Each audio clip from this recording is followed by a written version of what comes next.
Patriots, this is wild. People are saying that Jake Paul lost hundreds of millions of dollars on the fight that he was supposed to win. But that Anthony Joshua went against the tongue sign script and pounded him out. And what happened? Look at what happened. Anthony Joshua allegedly, kind of suspiciously, was involved in an accident that almost took his life. It took the life of 2 other people. So a lot of people are questioning what is going on. A perfect storm. What's going on? What's up, Floyd? I can have what I want. What you mean with the camera? Oh, you got camera too. So who you supposed to be? I'm just working, man. What happened? You're not tough anymore since your loss?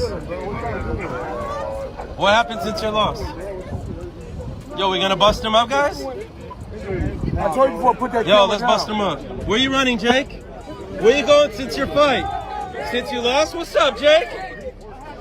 Where you going? Breaking news sent shockwaves across the internet and instantly turned the timeline upside down when reports surfaced that Jake Paul was allegedly on the move. The moment his name collided with Anthony Joshua's, the story detonated online, igniting a frenzy that felt less like sports news and more like a real-time crime documentary unfolding in public. Fans, critics, and content creators piled in at once, dissecting every detail, questioning what really happened behind closed doors, why the timing felt so dangerously explosive, and whether fame, money, and the tangled politics of boxing had finally combined to create a perfect storm. What transformed this from routine celebrity drama into something truly radioactive was the sudden introduction of law enforcement language into the conversation. Because the second federal agents and a celebrity mansion are mentioned in the same breath, logic disappears and imagination takes full control. In that moment, Jake Paul became the focal point of a narrative where speculation ran wild, theories multiplied by the hour, and his silence spoke louder than any statement he could have made. Confirmed that Jake Paul's home was being raided by the FBI. News station helicopters got footage and pictures of Jake Paul's house being Oh, they taking his guns and stuff. So there's got to be something gun related. Like, damn. But that's a sticky situation right there. Photos show the FBI SWAT team seizing guns, several guns. According to the local ABC station, the weapons included a long gun that was next to the hot tub in the backyard. This search is part of an ongoing investigation, and no arrests have been made. Jake Paul's house just got raided by the FBI. What could this guy be possibly into now? Connect outside of YouTube. Twitter was buzzing with photos and videos of SWAT teams at Jake Paul's house yesterday. And no, they are not fake. The FBI and a SWAT team showed up at Jake Paul's house. The search warrant. The search began at 6 a.m. in connection with an ongoing investigation, according to FBI spokeswoman Laura I. Miller. Jake was not at home at the time. Unfortunately for T channels and everyone else that wants to know the scoop, the judge sealed the search warrant affidavit, so we don't actually know too much about why Jake Paul. Reports of an FBI search at Jake Paul's Calabasas property hit the internet with the force of a cinematic trailer, complete with images of aerial surveillance, tactical gear, sealed warrants, and absolutely no context to explain what was really happening. That lack of clarity gave the online world free rein to stitch together old headlines, past controversies, and long-held suspicions, creating a narrative that felt believable simply because it was dramatic. The moment officials declined to clearly state what they were looking for, speculation exploded, turning the situation into a full-blown spectator sport. Because Jake Paul is never treated like a normal athlete, but more like an ongoing episodic series, every new detail was framed as the next shocking chapter in a saga rather than a standalone legal or procedural event. Any thoughts on AJ and the families? Yeah, it's all prayers and blessings for Cena and Lots and Anthony, and I've kept them in my prayers. And it's such a tragic situation that we don't wish upon anybody, and I'm sending love to all of them and keeping them in our prayers, and I think everybody else should do the same. And we have so much love, and things are so much bigger than boxing and living life, and we're just all blessed to be here, and we all have to be grateful for that, because you never know what's... You lose hundreds of millions of dollars, people do not take it too kindly, and I can see the Vegas odds. If they were saying, look, he wins, he always wins, it's going to happen in the 6th round. But no, Anthony Joshua said, not on my clock. I'm going to break his jaw in 2. 2, Johnny. Make it 2, Utah. Make it 2. What do you guys think about this? I don't know. Is this conspiracy theory? Is there some truth to it? I don't know.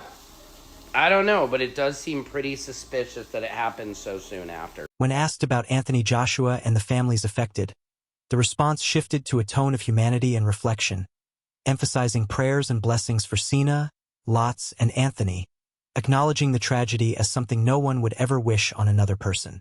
It became a moment about sending love, keeping families in prayers, and recognizing that some things are far bigger than boxing, fame, or competition. The message leaned into gratitude for life itself, a reminder that everyone is blessed just to be here, and that no one ever truly knows what comes next. Yet this was also the moment where the conversation subtly drifted away from straightforward boxing news and into something closer to mythology, because Jake Paul's career already exists on a thin fault line between legitimate athlete and entertainment spectacle. The resurfacing of long-standing claims about controlled fights, protected outcomes, and brand-first matchmaking poured gasoline on a fire that had been quietly burning for years, reigniting skepticism among fans who have never fully accepted where performance ends and promotion begins. You know, for me, in my opinion, I think it's scripted a little bit because, you know, of the weight difference, and, you know, Joshua is a former, you know, champion. And also, you know, he's current, he's active, you know, and this is going to be the first time that we see Paul, you know, fighting an active fighter. You know what I mean? We seen the Mike Tyson, that was all fun, that was cute, you know what I'm saying? It's fun and games and stuff, but now you're dealing with a real professional, you know, and so we'll see how it ends up you know, like I said, I think it's scripted. Jake would have won. Everyone would have known it was rigged. He couldn't win that fight. So he said, let me get to round 5. Let me get there, because if I can get there, then everyone can make money. And the second round 4 hit, Anthony was ready. It was so obvious. It's so gross to me that I participated in this because I wanted to see him get knocked out, and that's exactly what he knows to be true. Most people want to see him get knocked out. This is where the alleged fleeing narrative began to take shape, because the Anthony Joshua angle intensified everything. Joshua represents the unforgiving reality of elite heavyweight boxing, a fighter forged through genuine danger and real consequences, and the moment his name is placed alongside Jake Paul's, the conversation shifts away from hype and into discussions about physics, pedigree, and survival. In that context, any unexpected outcome automatically feels suspicious to skeptics. At the same time, others pushed back, arguing that capitalism doesn't need secret scripts or hidden deals to manufacture chaos, because promotional power, precise timing, and careful opponent selection are more than enough to shape narratives without ever putting anything on paper. Jake Paul's defenders also stepped in to remind critics that he trains seriously, willingly steps into the ring, and absorbs real risk, the kind most internet personalities would never be prepared to accept. A lot of people saying, congratulations to Jake Paul for being brave to step in the ring with Anthony Joshua. Not many people will want to step in the ring with Anthony Joshua. Let me tell you something. If someone paid me $80 million to fight Anthony Joshua, I'm stepping in there tomorrow. Right? No training, no nothing. I'm leaving straight from work. I fly to Miami and I'll get my jaw broken for $80 million, no problem. And I'm sure there will be millions. He's going to get a load of money to knock Jake Paul's spark out. That's it, mate. I want to see him get chinned. I do. And if we're going to get paid a fortune for the pleasure, sign me up. That's it. That's it. You know, I mean, I'm kind of past the days of trying to spin it to you. Better off saying to the fan, why are you doing this? For the money and for the giggles. That's really what it is. But I said to him, this ain't magic, mate. This guy could take your head off your shoulders. This is when the debate truly hardened, because both sides were clinging to fragments of the truth. Jake Paul is undeniably a trained fighter, and he is also undeniably a carefully calculated brand. And once the public decides a boxer is a marketing machine first, every punch, pause, and performance is filtered through that assumption. Fair or not, perception becomes reality.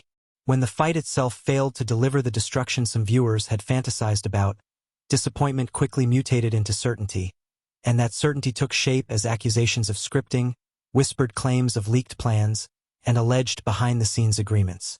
In the end, it became emotionally easier for many to believe in a rigged outcome than to accept the uncomfortable truth that real life often produces awkward, unsatisfying results that don't fit the story people wanted to see. Jake Paul has some big ass balls, bro. No Diddy. You know, it's just like to go in there with one of the best heavyweights to ever do it, Anthony Joshua, Olympian. You know, was he a gold medalist? Gold medalist. Wow. Gold 2012. That's what I'm saying. So, you know, my respects to obviously Jake, because man, that took a lot, and he's robbing the bank, man. He's promoter. He's guaranteed. The alleged fleeing narrative thrived on that emotional undercurrent, framing events like a drama where supposed leaks, predictions, and hints were treated as gospel rather than coincidence or fanfiction. Logic became self-sealing. Any denial was instantly labeled a cover-up, and any uncertainty was twisted into proof. At this point, the story no longer relied on facts to survive. It only needed attention and repetition. That's exactly how the alleged fleeing story gained traction. Once enough people repeated the claim, it stopped being a question and became a plot point, casting Jake Paul as a man supposedly choosing distance over confrontation after pressure spiked in the wake of reports connected to the Anthony Joshua incident. The idea that Jake Paul might be leaving the country spread rapidly because it hit every viral trigger at once, combining celebrity scandal, sports intrigue, fraud suspicions, and the irresistible image of a famous figure trying to outrun consequences, even though travel alone proves nothing, and movement is routine for someone operating at his level. The harsh reality for Jake Paul is that optics have effectively become evidence in the court of public opinion. Staying put looks like hiding, leaving looks like running, and speaking looks like spinning, which means that every normal action is instantly reinterpreted as guilt once the internet has already decided the verdict. Going to tune in, and guess what we got? Jake Paul getting knocked out. He also made a lot of fucking money, and we are all just consuming it. If you believe in astrology, you will know this to be true. I looked up his natal chart. It's mostly earth energy. Everything he's doing is a fucking act. It's an act. He doesn't act that way at home. I guarantee it. He is a Capricorn, Sun, Mercury, Venus, Libra, Mars, and a Taurus moon. There's no way he acts like that at home. Fight-fixing accusations cast an even darker shadow over the saga because the moment sports betting enters the conversation, the stakes leap from idle gossip into potential legality, prompting promoters to push back fiercely, not only to defend Jake Paul, but to protect the credibility of an entire system that relies on fan trust. Competition still matters, but the story works so effectively because it blends verified reporting with rumor, daring the audience to distinguish fact from fiction, and in doing so, turns Jake Paul into a symbol of modern fame, where attention often replaces trust, spectacle outweighs patience, and every controversy feeds into a broader morality play about power, influence, and the cost of living under relentless scrutiny. The law enforcement angle amplifies this chaos even further, because once official institutions brush up against celebrity culture, every silence feels intentional, every delay seems suspicious, and routine procedures are reinterpreted as evidence of some massive hidden drama, even when no facts substantiate those assumptions yet. At its core, this saga reveals as much about the audience as it does about Jake Paul or Anthony Joshua. Fans are no longer simply watching fights. They are consuming narratives. Once a fighter becomes a story rather than just a competitor, every punch, every misstep, and every plane ticket transforms into part of a myth that refuses to slow down. From a human perspective, the Jake Paul situation reads less like a straightforward scandal and more like a mirror reflecting how modern combat sports are consumed, because figures like Jake Paul and Anthony Joshua exist now as symbols as much as athletes. When those symbols collide, fans stop asking what is objectively true and start asking what feels right to believe. Looking specifically at Anthony Joshua, it becomes clear why emotions run so high. He represents legitimacy forged through pain, losses, comebacks, and real danger, which makes people instinctively protective of him while simultaneously skeptical of anyone perceived to have entered the sport through fame rather than fire. Jake Paul, whether admired or criticized, has become a lightning rod for that resentment because his success forces uncomfortable questions about merit, access, and promotion. Instead of confronting those questions directly, many fans take the easier route of assuming manipulation, scripting, or hidden agreements, since those narratives preserve their belief in how boxing should work. Yet the truth is often more complex. Jake Paul can be a calculated brand. Anthony Joshua can be a genuine warrior. and the boxing business can remain ruthless and cynical without necessarily crossing into outright conspiracy. The problem is that nuance does not travel well online, where outrage spreads faster than subtlety and rewards the loudest interpretations over the most accurate ones.